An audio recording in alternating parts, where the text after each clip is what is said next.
Started. I'm going to get my tuner up here and ready to go. Okay, now I'm going to tune up my fiddle. So I was showing somebody how to tune the last lesson, Liam, as he's 12, and his mom plays the flute and his grandfather plays the pipes. They're from Belfast. And Liam is trying to learn how to play the fiddle, and he's actually getting along really well, really quickly.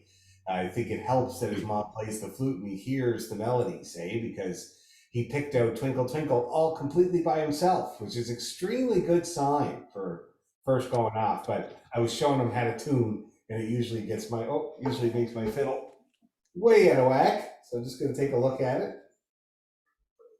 Tuning your fiddle is not an easy thing, especially when you're a beginner. I couldn't properly tune my fiddle until I was about 12 or 13, and I started when I was 6 or 7, something like that, because it takes time to get the fiddle in tune with itself. That's the whole idea with the violin. It's a little bit different than other instruments because the instrument has to be in tune with itself in perfect fifths, and that's how we tune it. Now, you guys probably don't tune that way at this point, because it's kind of a hard thing to, first of all, hear a perfect fifth when it's in tune and know what the difference is between that and one that's out of tune. And also because tuning with double stops is how you do that. And it's not easy to play double stops. Even my intermediate class that's working on double stops still have problems with it. And if you're not really good with the double stops, then you can put yourself out of tune with your bow by leaning into it too much or whatever. So that means that when you're tuning that double stop, it might not be telling you the truth. See what I mean? So at this point, you guys are kind of down to doing one string at a time, which is the normal thing you do when you're beginning. But you just got to make sure you do the right order of operations. So the A string first, and then the D, and then the G, and you leave the E till the end. The reason being is that the E is the tightest of all the strings, is tighter than all the strings put together, actually. And so if you make changes to that first, it tends to cock the bridge a little bit. Now you don't see that. It's a force there that you don't really see it happen, but the bridge does kind of lean over to that side. And then you tune your A, your D, your G, and the tuner might say, yeah, okay, the G's in tune. And then you go and look at your E, and now it's changed because of this imbalance of the bridge. So that's why we start on the A. We do the A first, then the D, and that's the middle of the bridge. Now the pressure is down there and it's equalized. Then we make changes to the outside, E being the last one we change. Anyway, let me demonstrate. I'm going to show you exactly how first of all, I'm going to make my fiddle out of tune. And it's okay too, because I need some tuning room on my fine tuners. And I don't know if you guys have ever encountered this, but I use fine tuners. I love my fine tuners. That's the little pegs at the bottom. Not all violinists use fine tuners. There's a whole class of violinists that think that they're cheating and that they're bad for the sound of the instrument because there's a lot of metal. And so they don't have them. So traditional violin, like the way it's supposed to be, has no fine tuners, only on the E. Okay? And a lot of the violinists I know, that's what they have. They don't have these fine tuners. I don't understand what their problem is. I love my fine tuners. It saves me a lot of time. It gets me bang on in tune. But some people are purists. The other thing I think the factor is that when your pegs work well, like my fiddle is worth about $20,000, right? And when there's proper high quality pegs that work well, it's actually more satisfying to use the peg because the peg will move smoothly and it'll react to very small changes with your hand. And it's very nice and satisfying. And it's a little bit more, in their opinion, more secure. Okay. And I have nice pegs and I do use them from time to time. I'm going to have to use them now. So I'll show you how you do that. So that A string is now really flat, okay? Here, I'm going to share my screen so you can see my tuner as well. Okay. There we go. There's the zoom lady. And here's my tuner. Okay, everybody see that tuner there? Okay, so here's a very flat A. In fact, my tuner thinks it's a little bit sharp A flat. So I'm going to bring it up now.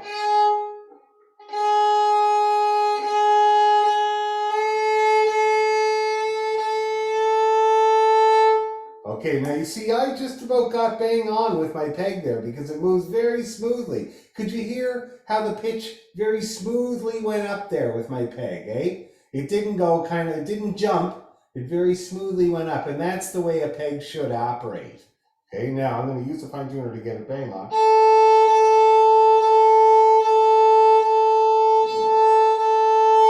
Okay, now my A is in tune bang on. Although violins are never really totally in tune. I want you to take a look at the little black arrow that's making this heart monitor line on the screen, okay? Because that tunes overtones. So I'm going to show you how, even though my string is in tune, it can vary a little bit according to the speed of my bow.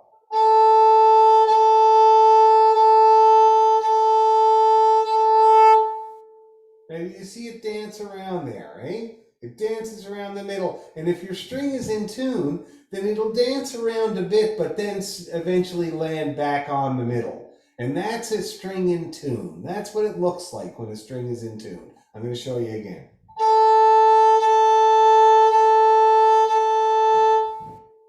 See that? Well within the guidelines there, okay? Now I'm going to tune the D to the A.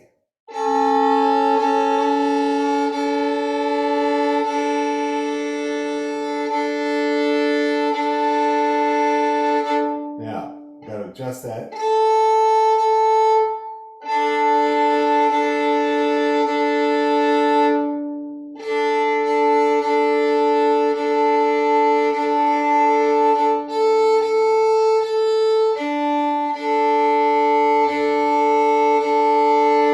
Okay, now did everybody hear that perfect fifth come together there?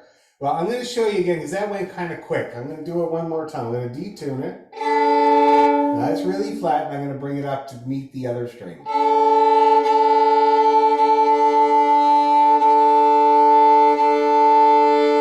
Everybody hear that come together?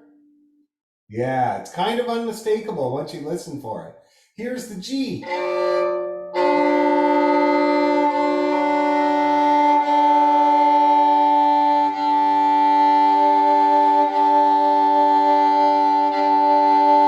Now, everybody probably heard those come close together but still be out of tune. And that's because my fiddle was so drastically out that when I made that drastic change, it changed the D as well. So I'm going to just check that D. Sure enough, she's flat. So I bring that back up, now I recheck it. And that's a perfect fifth in tune. You hear that? It's a very, very distinctive ring. Now I'm going to do the E. Whoa!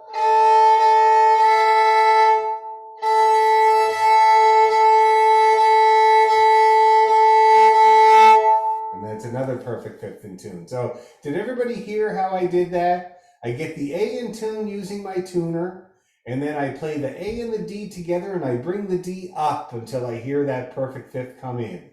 Then I do the same thing with the G. I play the D and the G together, and at the same time I bring the G up to meet the D. And then I do the same thing with the E string. I play the A and the E together and bring that E up until it locks in. And that's how you're supposed to tune your violin. And like I said, I used to make cracks at it when I was a kid, and then I'd hand it to my brother, and he'd say, not quite, almost, not quite. And it wasn't until I was about 12 or 13 that he started to say, yeah, now it's in tune, okay? So again, this is what it should sound like. Oh, it changed again.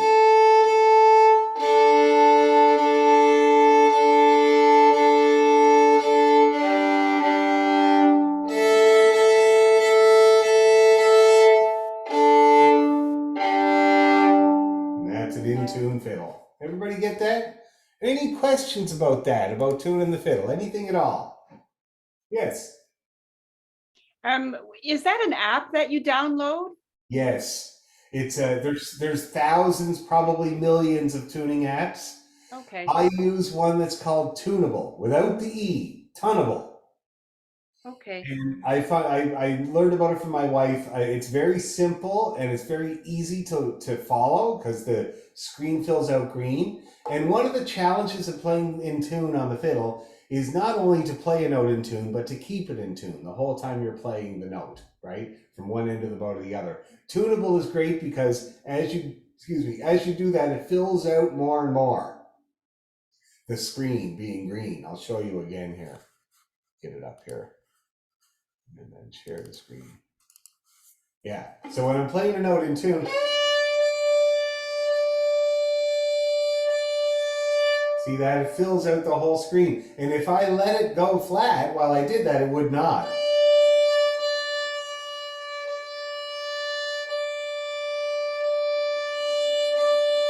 See that? And it gives you a good response because it's really good for practicing because your ear at this point, for you beginners especially, your ear needs training. So your ear needs to know what a D sounds like when it's in tune, what a C sounds like when it's in tune.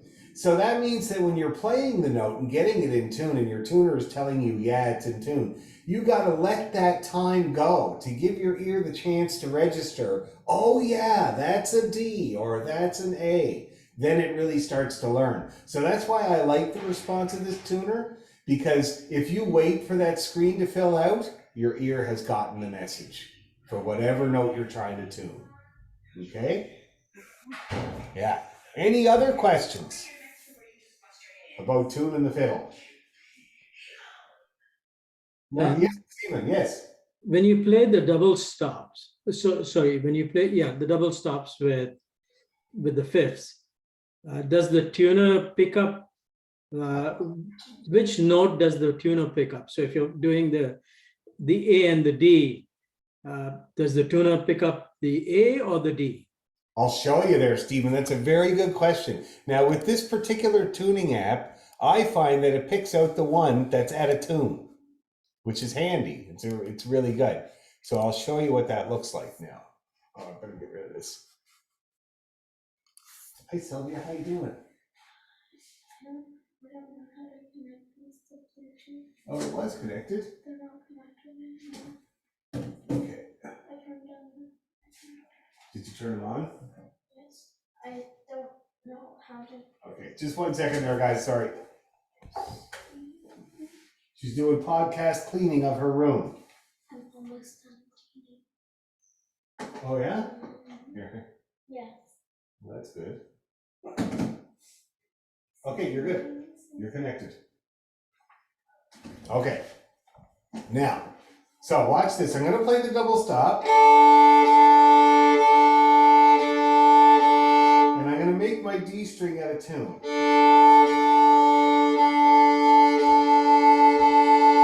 See that? So it's showing you the one that's out of tune there, not the A. The A is in tune, okay? Now I'm going to bring it up, and you'll see what the tuner says.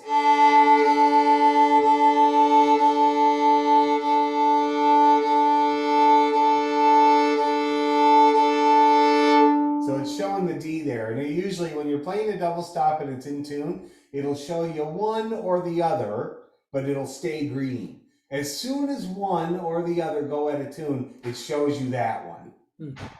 Usually that's what I've noticed.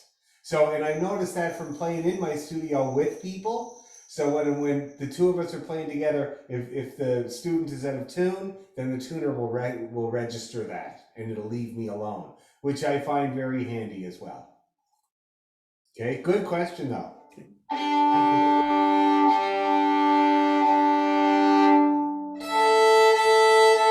Now let's see, I'm going to play the A and the D, and I'm going to make the A out of tune and see what it says about that.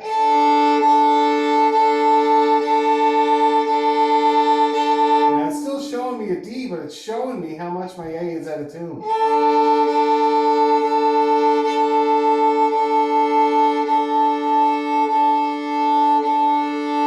And that's how that works. Okay, does that answer your question? Yeah, it's a very thank you. good question. Anybody else have any good questions like that about tuning the damn fiddle?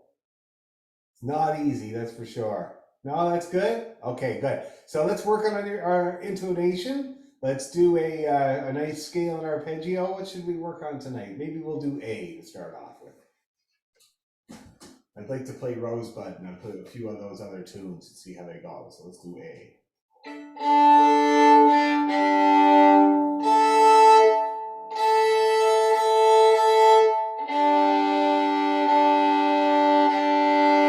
Okay, I'm going to put my tuner on to keep us honest. And we're going to do an A major scale in 2 octaves and the arpeggio too. Here's your low A to start with.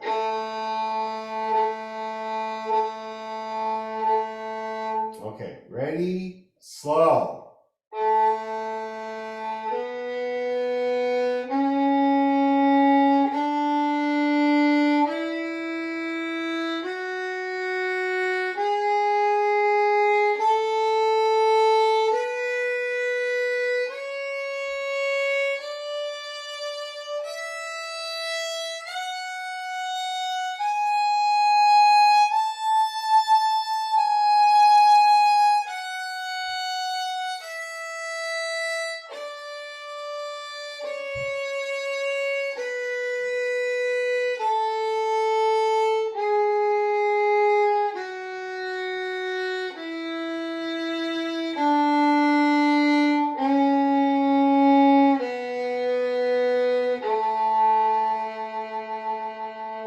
All right, how does everybody feel about that? Is it all right?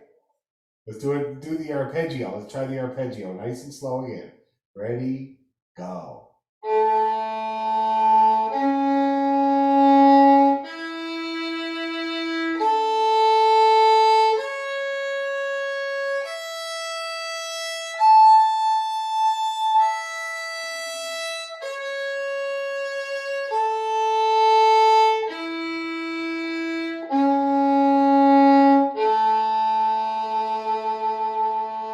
Okay, how's everybody feeling about their A major arpeggio this evening? There are a couple of sour looking faces. We better do it again. Let's do it again. Our A major arpeggio. Here's your low A. Okay, ready, go.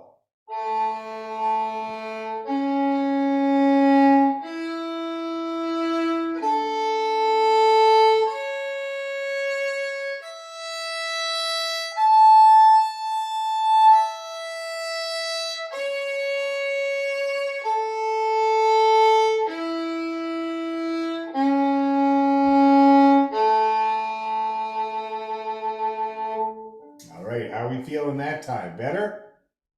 A little bit better? All right, let's try again, but a little faster. Scale and then arpeggio, a little faster. So like this. Okay, ready, 2, 3, go.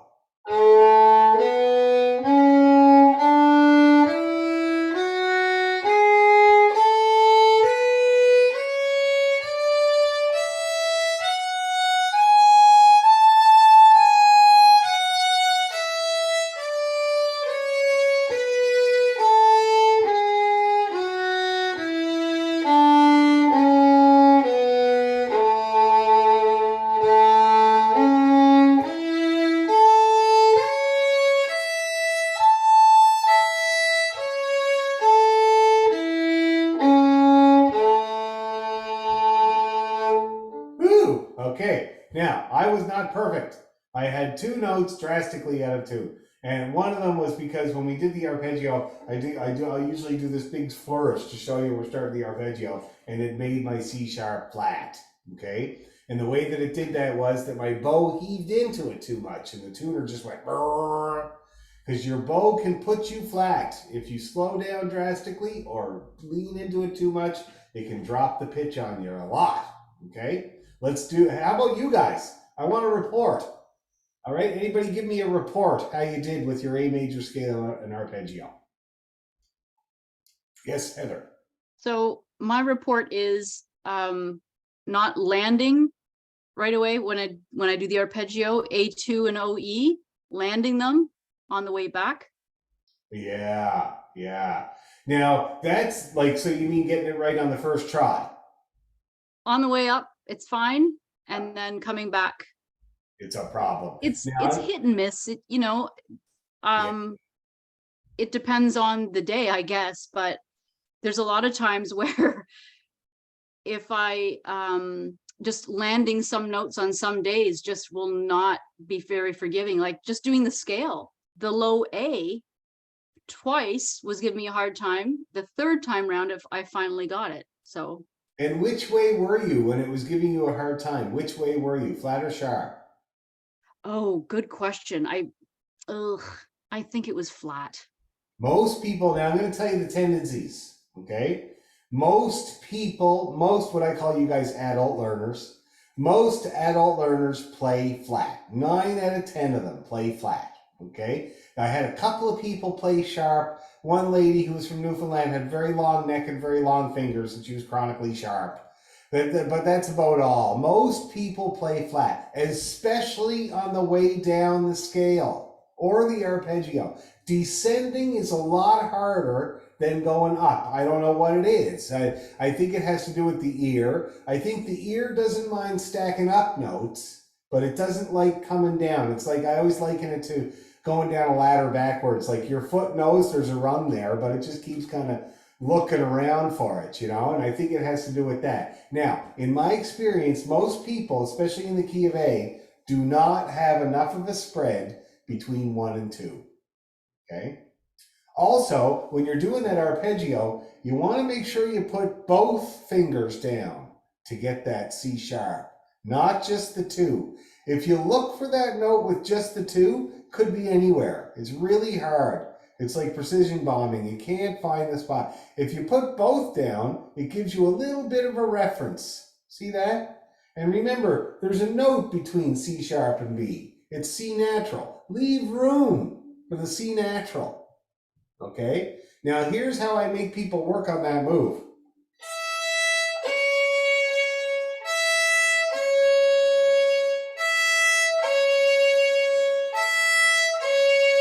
So that's open E to the A2. My first one was not quite there, but then I used that to correct for the second one, and that got in tune, and then I did it in tune a couple of more times. Okay? Let's try that together. Open E and then A2. And don't worry, if your first A2 is not up there, get it with the second one. Okay? Open E and then A2. Ready, go.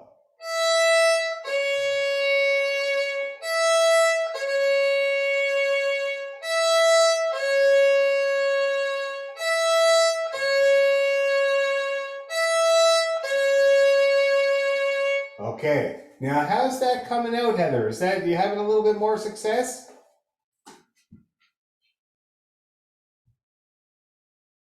Yeah, I think just it's a beginner thing, right? I guess, but Well, I'd say half of them I landed. that's good. That's good. Half is pretty good. When you land them, try to pay attention on how hard you're pressing as well, because that's the other element that tells you that you're in tune, is how it feels. So when you start to get these notes in tune consistently, it's going to feel familiar. How hard you're pressing down, how much of the butt cheeks of each side of your finger is touching the fingerboard on either side of the string. Any little reference like that you can glean, it'll make you feel in tune, which is very valuable. Okay, half of it is by feel. Very good question. Now let's do some work on the low A.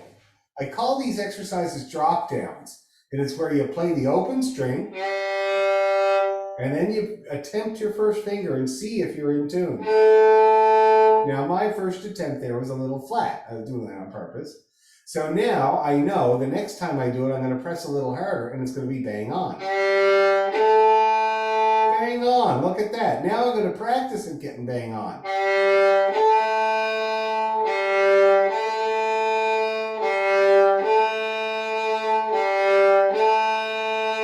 Now I just did 4 A's that were right on the first try. Very valuable. That's what gets you stronger. Okay, so you use the first one for your reference, and then after that you're going to get them in tune, and that's how you're going to practice playing them in tune. The nice thing about the low A is that it's a ringer. If it's not in tune, it does not ring out. No ring. See that? And then I get it up in tune. Still going. See that? It's lovely. A, D, and G are ringers on your fiddle. So if you get them in tune, they'll ring out. You don't need a tuner. You just need to listen for that sustain and you know you're in tune. Okay? That's the nice thing about the low A, and that's why I get people to practice the low A a lot. Also because it's the first step up from the bottom of your fiddle, so it's kind of your reference for everything that you play. Okay? How about somebody else? Somebody else, give me your report. How did you do? With me, my biggest challenge is going to the C sharp on the G string. Going up, it never seems to be too bad, but when I come back down, because I can't hold like my first finger in position and put that down without kind of moving it a little bit, just because of the reach of the stretch and the way my finger bends. So then going to the E to the C sharp's almost always flat, and then back to the A. The C sharp is flat? Yeah. Like Okay. going, like when I'm coming back, especially coming back down, like when I hit E and then try to get to the C sharp. Oh yeah, chronic. So, and you're not alone at all. Lots of people have that problem. So what's happening there is, first of all, I encourage you to keep that first finger down when you're going from E to the C sharp, okay? You don't have to have full pressure on it though. You only need full pressure when it's time to play it, right? And so when I do a move like that, I leave the first finger down because that helps too, because it gives you something to rest against when you're reaching over for that C sharp, eh? Because to get it, like if you try to get C sharp with no first finger, it's really hard. It's like, and because for me anyway, I have small hands, and so I'm flat fingered when I play C sharp. And it makes it harder because I always say it's kind of like trying to push a button with the end of a 2x4. It's kind of like, whoa. So if you have your first finger down, makes that a little bit easier. So it gives you something to rest your hand against. But the E doesn't have to be in tune or play ready. The finger just has to be a placeholder. Okay. And then when it comes time to play it, you apply that usual pressure, and there she is. See what I Right. mean? Okay. Okay, you make a great point though, and sometimes I get people to practice this here.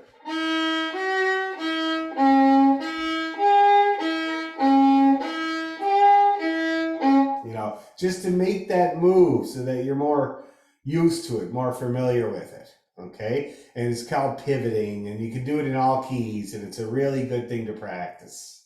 All right, you make a great point, Julie. Anybody else want to talk about their experience? How about you, Astrid? How did you do with the A major and the arpeggio? Well, I had the same difficulty with my C sharps. It seems like I can play them at the second time or the third time around, but the very first time it's a real lousy shot. You know? They're usually flat. It's a really hard thing to get that to aim for that particular location. And it's the D and the C sharp that I find that my fingers are, what I've been taught, and I may be right or wrong, I have no idea, but I've been told that if I move my elbow out a little bit further, then that'll help with my fingers. They'll give it a little bit more flexibility for my on stretching and moving and at ease. So Yes. I've been working on that elbow movement, and maybe you can correct me or confirm or not. Oh, you're absolutely right. Yeah, you move. That is how you move from string to string with your elbow, not with your hand. I see. Okay. Yeah. Okay. Because when you reach with your hand, it deforms how you come down with the pressure. And I've talked to these guys lots about finger pressure, but I don't know if anybody's ever told you, but your strings are very susceptible to how hard you press on the note. So the harder you press, the pitch goes up. Oh, Have you ever noticed that? no. Okay. But, And it can, yep. all right, I'll work on. I'll think about that. So if that's the desired pitch that I want, then that's what I would do. Otherwise, then you're telling me then the pressure would just be not as deep as what you're talking about, just to It keep. really depends on the person. The finger pressure you use is a very personal thing because every finger is different, right? Right. And one thing I like to point out is that, for instance, the term double stop. So that term comes from stopping two strings. And that is an old term. They used to use that term. They never ever used to say fingering the strings. They said stopping the strings Oh, with your finger. And I love that term because when you put your finger down on the string on a fiddle, it's not like a guitar where you clamp behind a fret. You don't do that on the fiddle. On the fiddle, it's a cantilever. So your hand is a cantilever and it comes down and it pokes. It pivots against your thumb and it pokes the string. And then the pad of your finger wrap around the string and give it a little hug. And it stops the string from vibrating at that point. See that? right. Okay. So for most notes, I use about 70% pressure down for most notes. It's a relaxed kind of way to do it because, you know, fiddle players play a lot of eighth notes and very fast. So you don't have time to bring in a lot of finger pressure. So I use about 60, 70% most of the time. But if I hit a note and I notice that I'm flat as piss on a plate, I'll press harder. And it'll instantaneously get me up there. See That's that? fantastic. I'll keep thinking about that. That's Now, Julie's point that she was making where you're rocking between, you know, you're playing the E and then going for the C sharp and then playing the E again. That will affect the finger pressure. See that? So you reach with your C sharp and the finger pressure comes off of your one. So Yeah. then when you go back to play it again, you got to bring that back in. I see. Okay? It's a balancing act. That's what Yehudi Menuhin used to say. It's Yeah. all a balancing act, okay? But you're right to pivot with the elbow. That's how you go from string to string. Just try to keep the first finger down as your anchor so that you don't. One thing about pivoting, when you pivot the strings, tends to work its way up the neck. Yeah. Okay. Especially if you have any pinching, then it's like the toy at Christmas time that the guy shimmies up the telephone pole. It really goes right up there. So you got to be relaxed when you do it. See that? Yeah, I see. Okay, Okay. very good. Thank you very much. No problem. Anybody else give me feedback before we try it again? All right, that's it. Let's do it one more time. Same speed.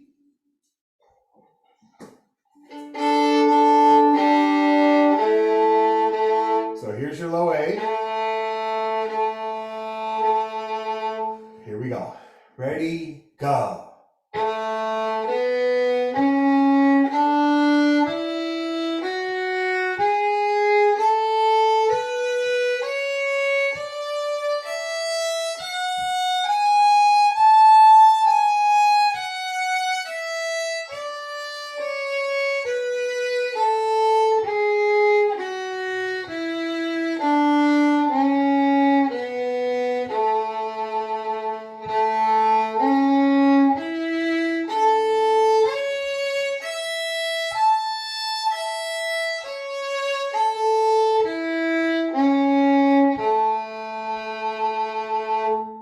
I'm gonna have to do it again because I had 3 bangers there. Really out of tune. I think it's my fiddle because I got it so out of tune to show you guys. So I'm just gonna check it again.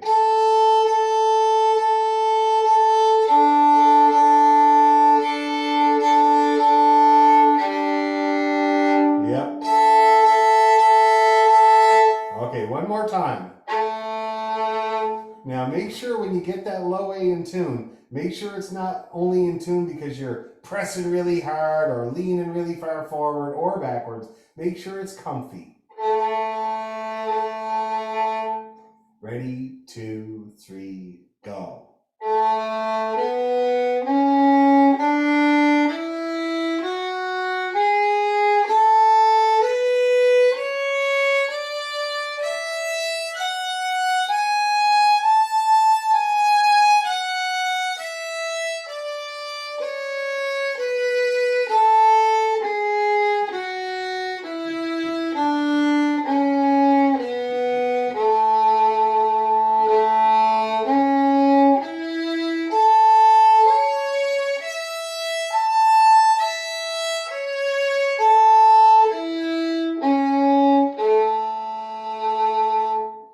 I've redeemed myself. Thank God.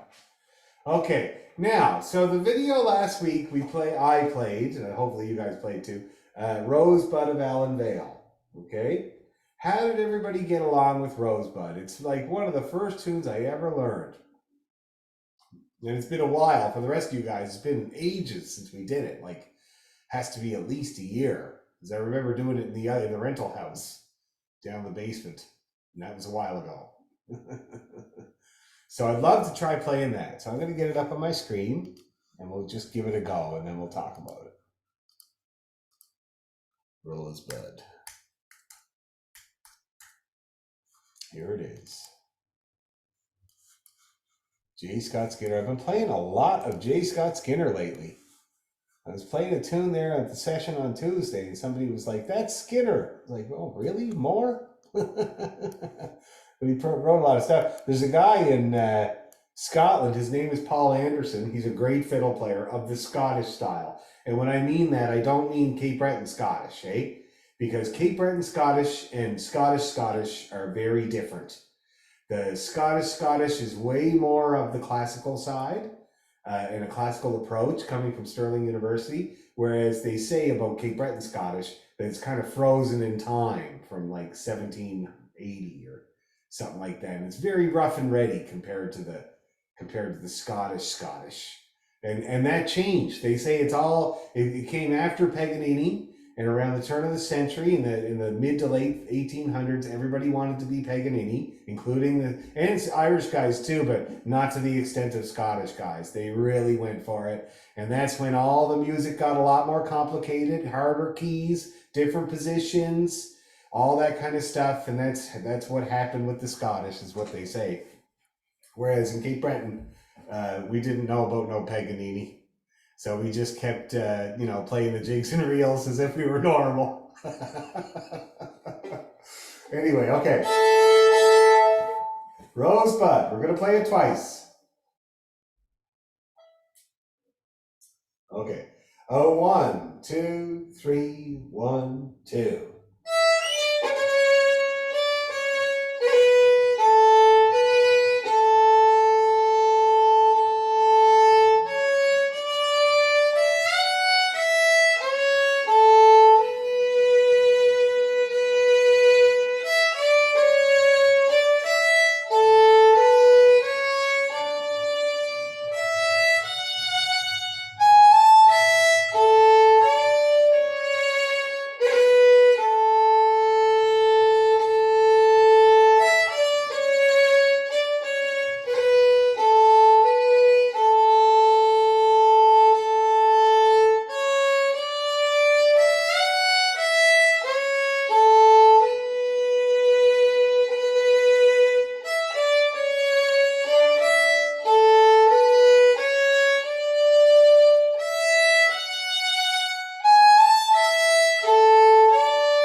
questions, comments, concerns, observations?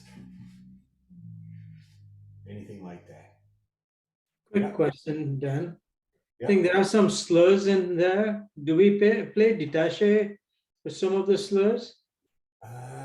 Oh, you mean the big long ties? Yeah. You can. There's no, now one thing I'm going to stress is that there are no rules for bowing in our music. Okay? It's not like classical where you follow the bowings that are written. People bow these tunes in an infinite number of different ways. Okay? Those big ties, it really depends on how you want to bring it out. I'll show you the difference.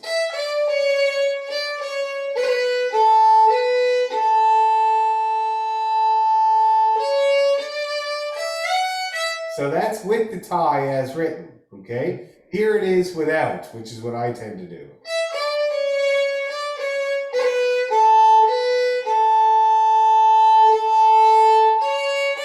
See, and I find it's a little better. And also it's easier because the longer the note, the harder it is to hold it for its full length. Most people cut her off short and move on. You know what I mean? So that's what I would kind of suggest for now. Great. Thanks. Good question. How about you, Heather? You had a comment. It's funny, Steve keeps saying things and asking things that I'm thinking. So he asked the same question I was going to ask about which notes to tie together and like to put two notes with one bow, that Yeah. kind of thing. I was And you watching you can. and trying to match it, but no Yeah. success there. Oh, really? Now I'm going to try to see what my pattern is because there's always a pattern with bowing, but it's really entirely up to how you want it to sound. That's the biggest thing, and that's why it's your choice. But I'm going to just see if I have any in a waltz. I have a pattern. See that?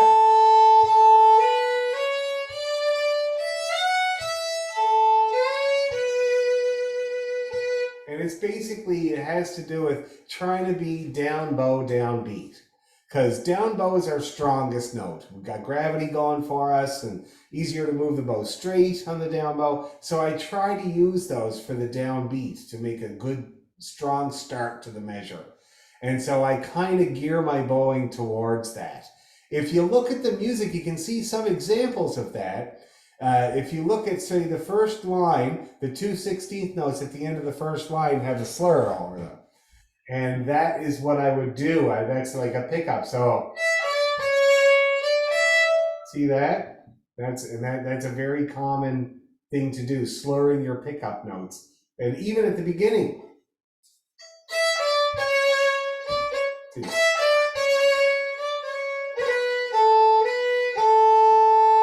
And then a slur this.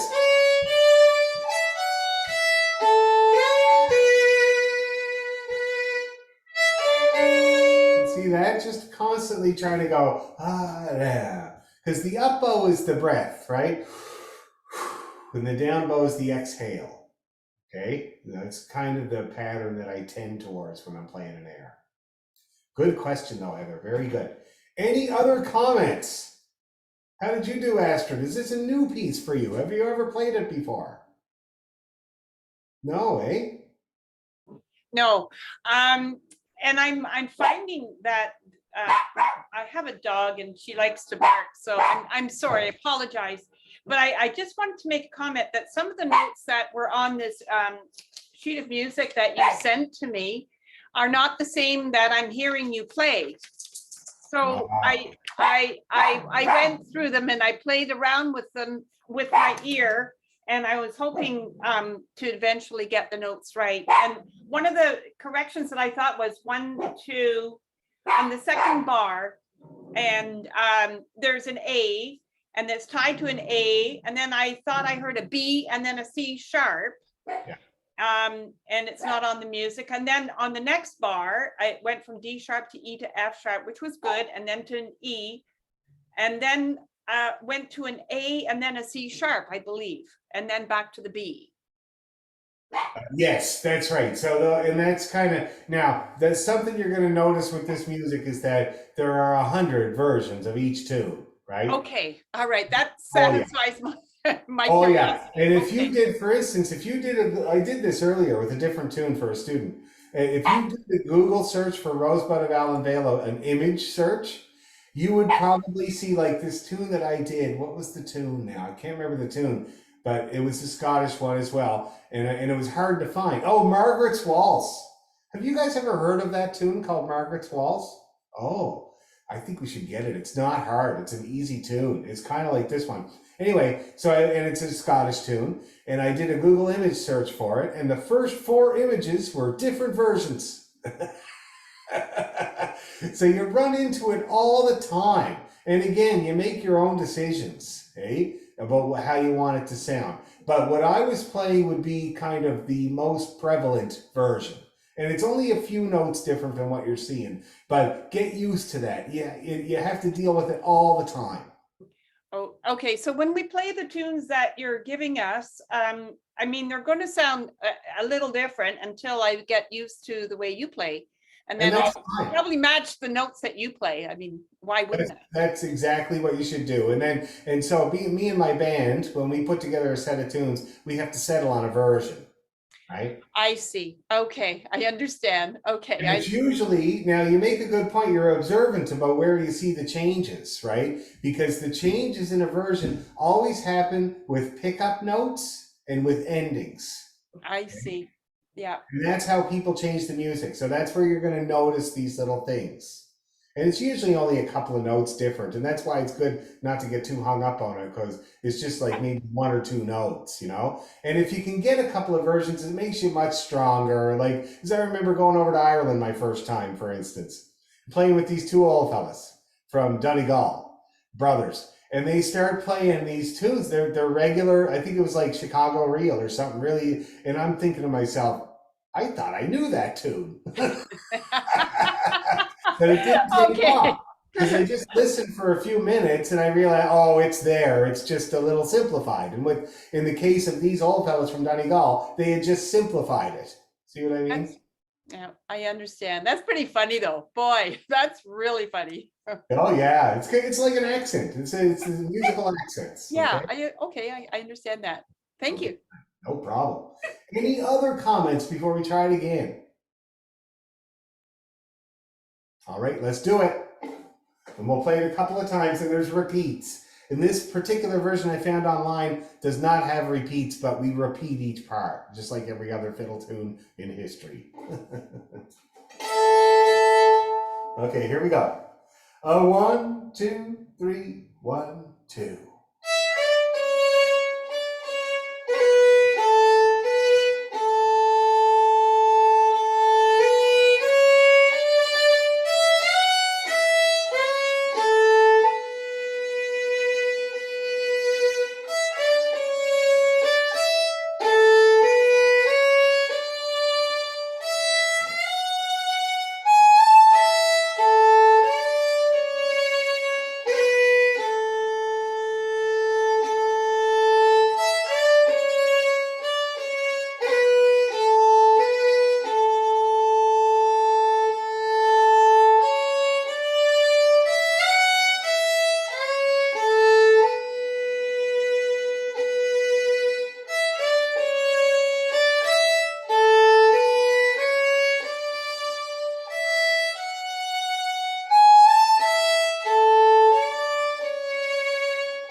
brilliant on my end. Nicely in tune. Some good little wiggles on there. How did you guys feel that time? A little better? Feeling better? It's great. Beautiful tune. And everybody plays it, including here in Ontario, which is great. Now, since we're still in the key of A, let's pick up the pace and work on High Road to Linton. You take the high road.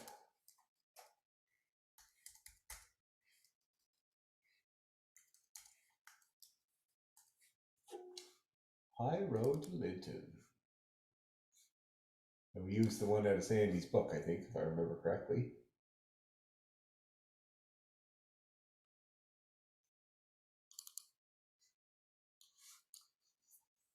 And it's a great tune. It's also a Gaelic song. I always forget about that. And I got reminded of it. I was playing the Celtic Colours with my brother. And they were doing the thing at the end of the show where the two artists get together and play a few tunes. And it was a Cape Breton guy. So we played the High Road to Linton. And the other act on the show was a Gaelic singer from Scotland, a woman. I can't remember her first name. Her last name is Bennett. And a Gaelic singer, Guy from Scotland. And they were like 300 years old, to each of them, I swear to God. And we started playing High Road to Linton, and they got up on the stage and started singing it with us, because I had forgotten that it's actually a Gaelic song. And it was really cool. It really uplifted the whole thing, I'll tell you. But very, very well-known tune, this tune. Everybody plays this tune. Now,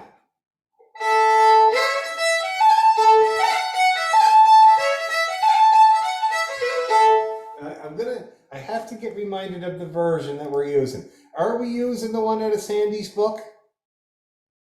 We are. Okay, I'm going to get that up because that's not what I had there. It's different. Again, it's this thing with the versions. Oh, I mentioned Paul Anderson, but I forgot to tell you what he was doing. What he did it already. He made videos of every tune in the Skinner book. Actually, every tune Skinner wrote, which is, I think, 400 or something like that. And he made videos of them all. And Peter McDougall from the Celtic Orchestra, he sent me a clip. They're really good. The guy is a really good player. But it inspired me, and I've decided to make videos of everything in Sandy's book. Every tune. Kind of as a tribute to Sandy. I think it'd be so nice. I'm going to check with Brian and make sure he doesn't mind, and I'm going to do it. Because I was flipping through it the other day, and I think I know pretty well every tune in this book. Okay.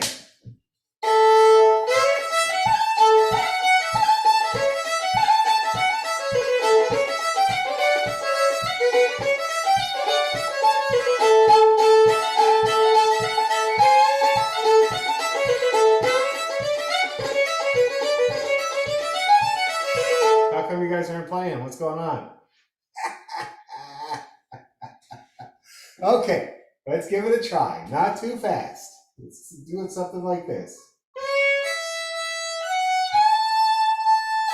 Let's see if we can do it at that tempo. Let's just hammer on, and then I will address the issues when we're done. 1, 2, 3, go!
Now everybody looked fabulous there. It's all I have to go by is looks, and it looked great. How are you doing with the high road to Linton? Is it working okay? It's been ages since we tried to play it, yeah? How about you, Stephen and Astrid? Stephen, we'll start with you. Have you ever done this tune before? Once, I think, but good at this speed. Good at this speed. Okay, that's great. Yeah, very good. How about you, Astrid? Have you ever done this tune before? I've never done it before, and it went so fast. Oh, you muted yourself again. You, you muted yourself by accident. Sorry. My dog wants to say something. But I just found that I was playing it very much too quickly for where my brain was going. I couldn't get the notes all in at the same time as everybody else, or what I thought everybody else was playing. So I need to practice this. That's my bottom line. Now, are you sure that it was the case that you weren't able to keep up, or was it the case that you were jumping ahead? Well, that's a good question. No, let's all do it again, because that's something that's very common, that people think they can't keep up. But with a tune like the High Road to Linton with all these long notes, Yeah. the more likely scenario is that people cut off the long notes and they jump onto the next one before I have. I see. Okay, I understand. Let's do it again to see if that is the case, because it's kind of a wake up moment. Most of the guys here, we've already been through that, eh, guys? Because some of them are in the Celtic Orchestra, the Oakville Celtic Orchestra, and when we were doing it on Zoom for the first whole year, we tried to make a layered video. And that's when everybody realized that they were not, it wasn't that they couldn't keep up, it's that they were jumping ahead. One lady was finished first. Oh, I remember on the video, it's so funny, she looked so pleased with herself. She shut off her screen and disappeared, and everybody kept playing for another 4 bars. wow, that's pretty silly, isn't it? It happens, and the problem is, the reason that it happens is the long notes. And I can't emphasize enough that quarter notes you have to hold them for their whole due. And it's hard to do, especially for beginners, because you feel like the note that you're playing is out of tune and sounds terrible, and you just want to stop playing it and wait. But the problem is nobody ever waits long enough. So it's much better to lengthen that note and before you move on to the next one. So let's try it again, same speed, and see if you get along better. Where did it go? Damn it. Hold on here. It was here. Oh no, it's here.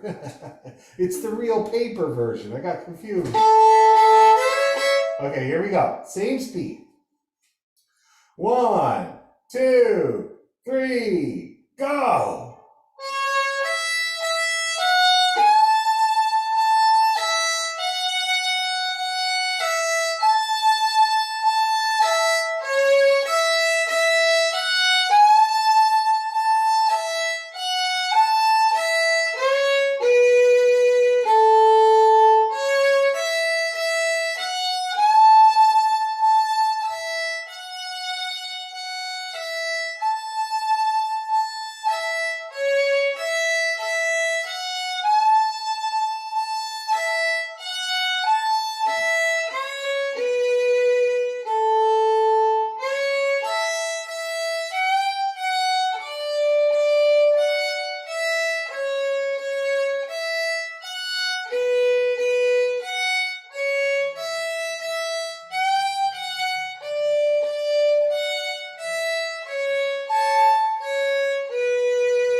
Now that looked more successful to me.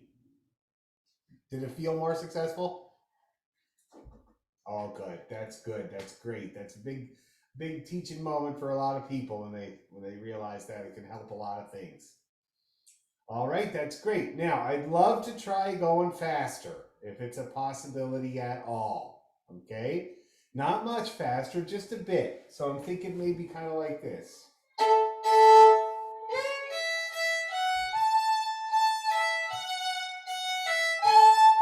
Shall we try it? What's the worst that can happen, right?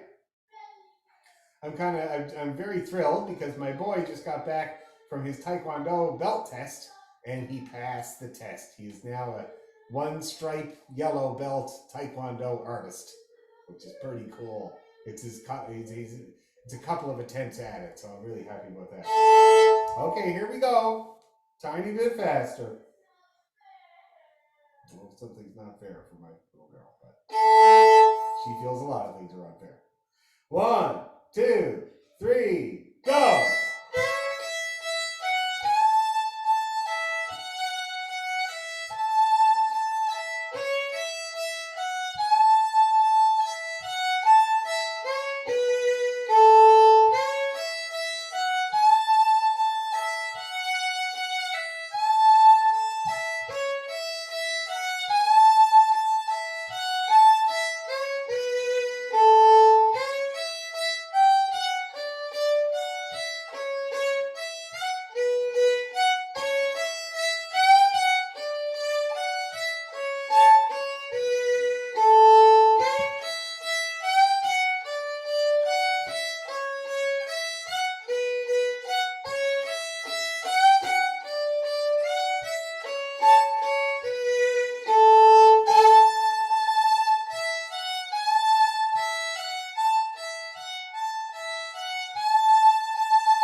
One more time.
Now that was a clip. It wasn't a dancing speed, but it's, somebody would dance to it.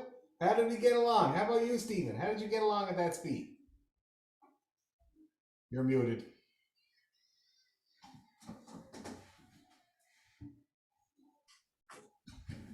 How'd you get along?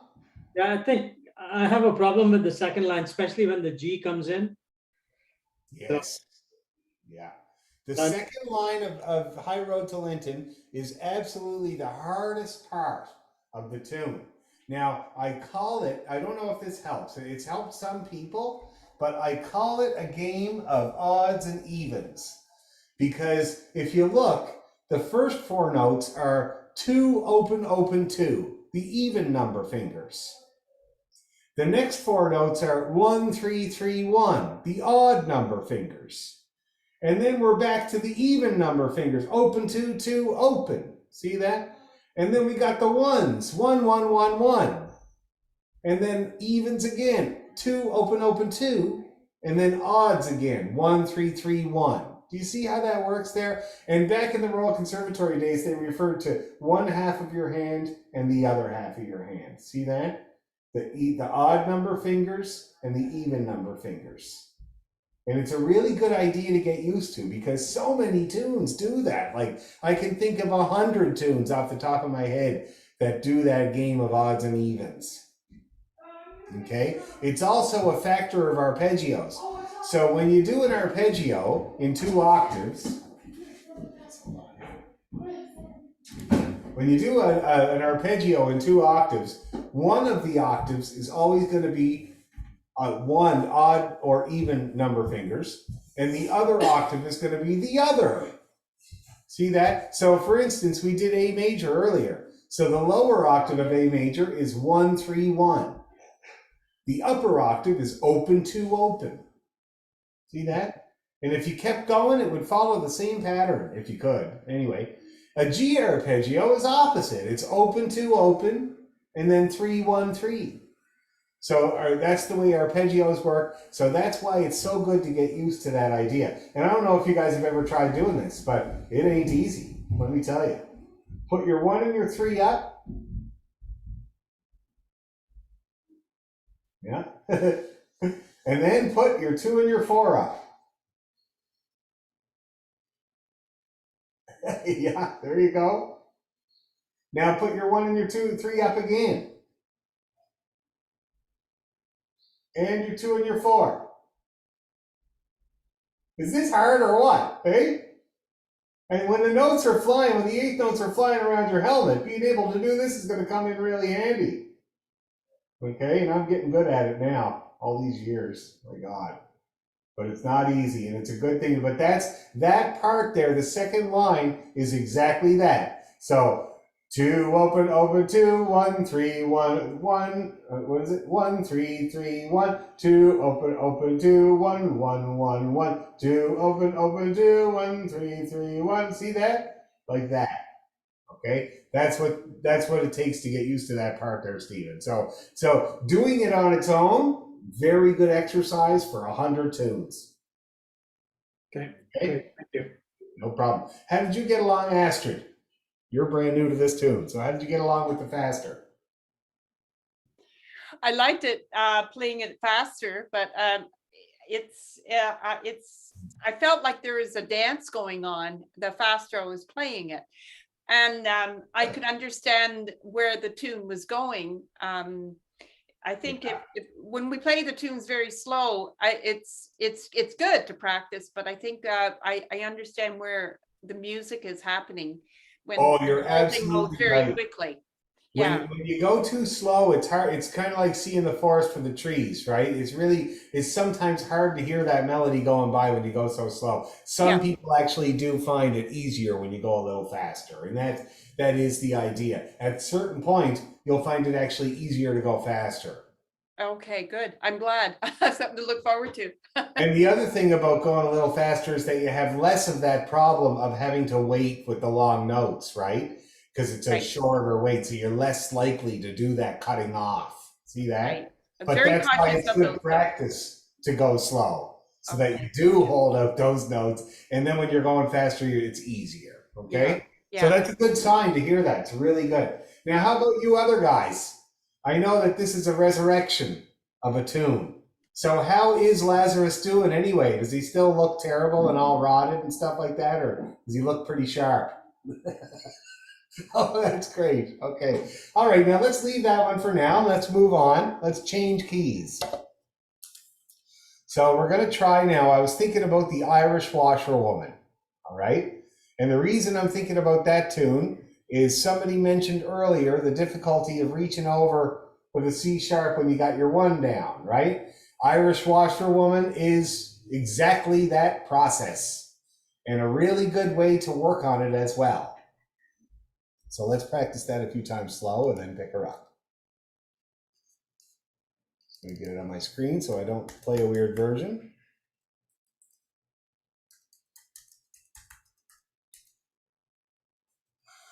The Irish Washerwoman. And I always like to point out that this is not an Irish tune. This is, I think, a Scottish tune, and it's about Irish people. So it's very, it's basically a racist tune. But, you know, we do it anyway. We're taking it back, as they say. So I'm just going to play it quick just so that it, you know, kind of rings around in your head for a second.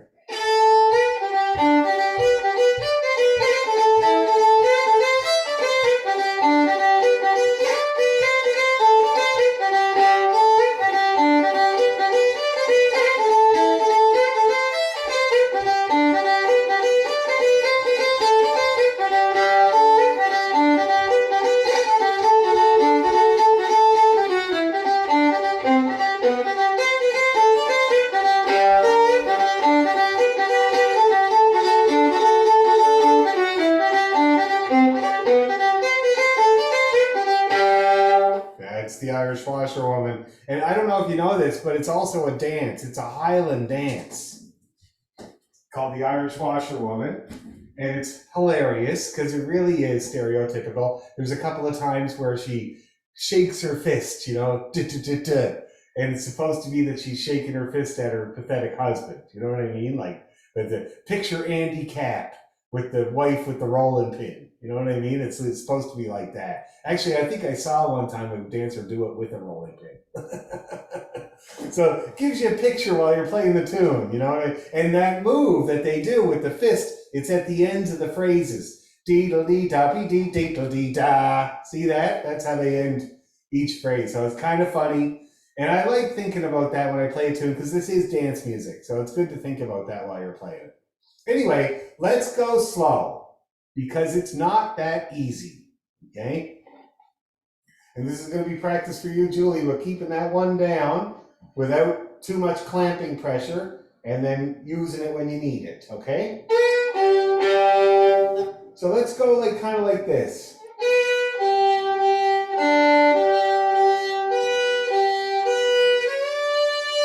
Ready, go.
we'll start with the people that might not have ever done it. Stephen, how did you do?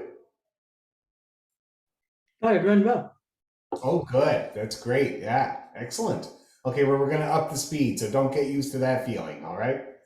How about you, Astrid? How did you do? Is this a new tune for you? Have you ever done it before? I've played it before, but it was a different from a different sheet music, and so the tune was a little different. So I was learning different things.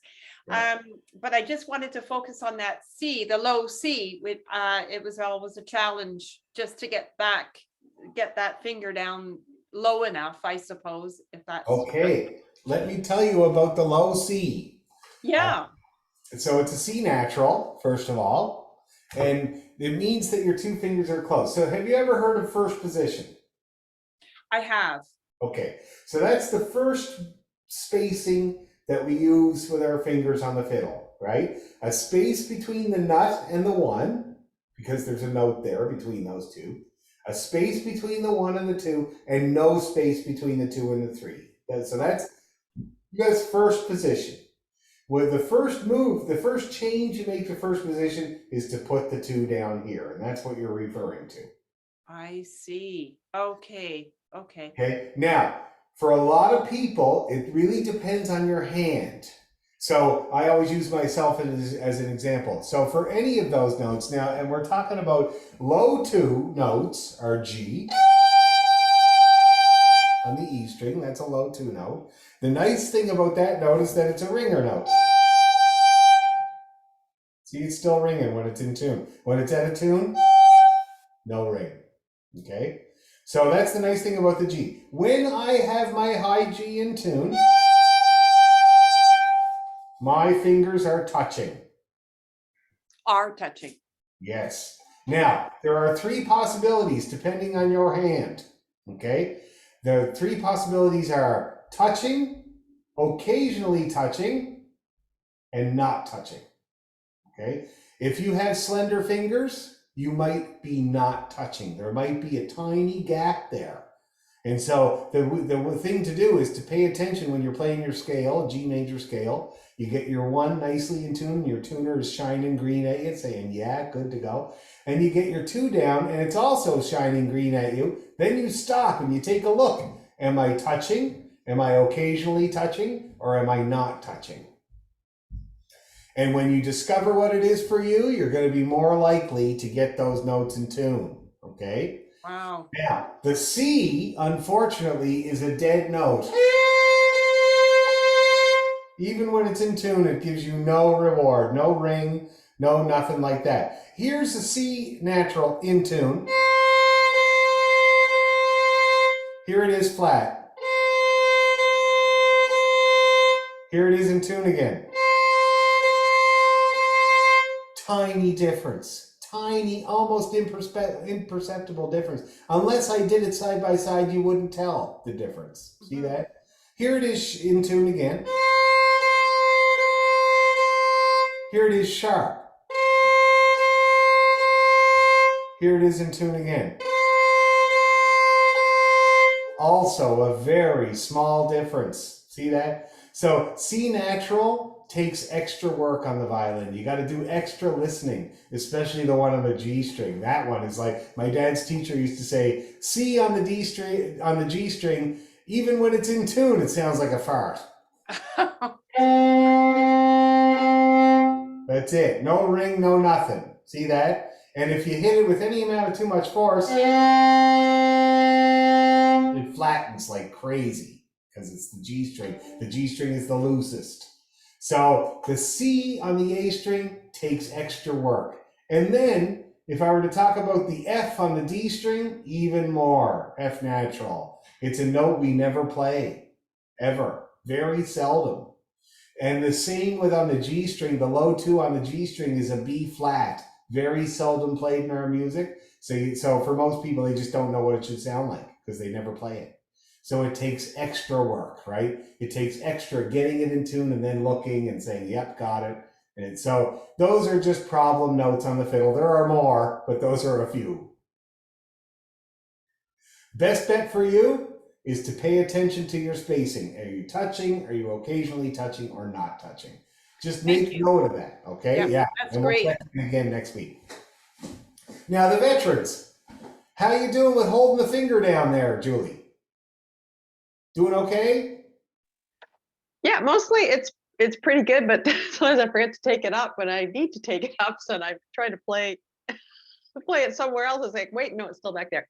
Yeah, so it's better. And what really gives me trouble is like the very last line, you know, the E, G, G, D, going down that scale, trying to go back over to the C and back to the G. And I try to hold, my finger down between the two strings and just rock it back and forth. That's what I'm trying to work on there so I don't have to do so much moving of the finger. Perfect. That is exactly what you do. Exactly. Now, when I play that move, I have to rock. See that? Mhm. A couple of reasons for that. The two strings are far apart. I can play the fifth. That's fine. But when the tune is flying, I have to rock because I can't just leave that over the two strings. See that? So now, but I should tell you, yeah. So I do go between the strings, but just barely. See that? Right. Just a little bit of my finger touching that G. So then when it's time to play it, over I go. But then when it's time to go back to the more prevailing note, which is the G, then it's comfy, it's normal, it's not anything out of the ordinary. Does that make Right. sense? Yep. Yeah. And you should always do that. Take a look at the tune, whatever tune you're playing, look at the prevailing note, make that your anchor point. And in this tune, there's about 300 G's, okay? And then, so that's what you would do. How about Elaine and Heather? You getting along okay? That's good. It's Yep. the bottom, the last line is the 1, 2. That takes a little bit more effort, but Yeah, Yeah. with the same thing as Julie was talking about there. The C Yeah. and the G, yeah. And that's why it's good practice. So we're going to keep practicing it. Shall we do it a couple more times? I'd say. So we're going to do it 2 more times, and I'm going to up the tempo the second time, okay? Just slightly. You won't really, probably won't even notice, but it'll be a push. Okay. Are ready to go?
That was a clip. Okay, so it seems like you guys have really good things to practice this week, and these tunes are perfect for practicing all of those moves that we talked about tonight.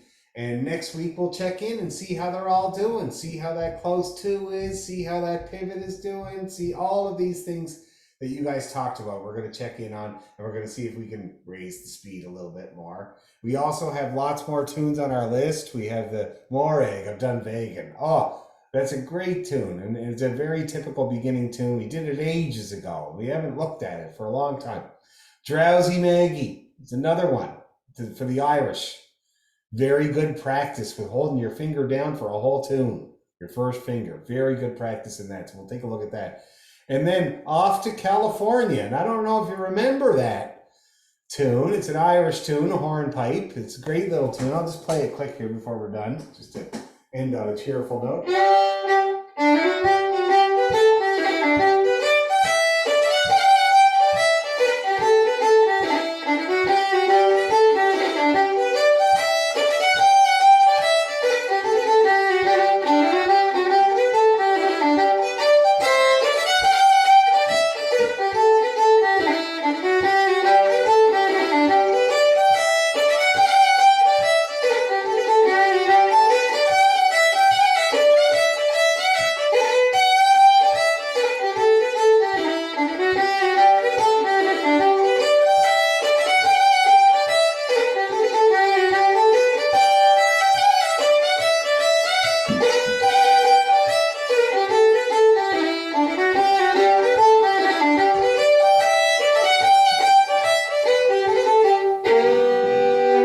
Great little tune.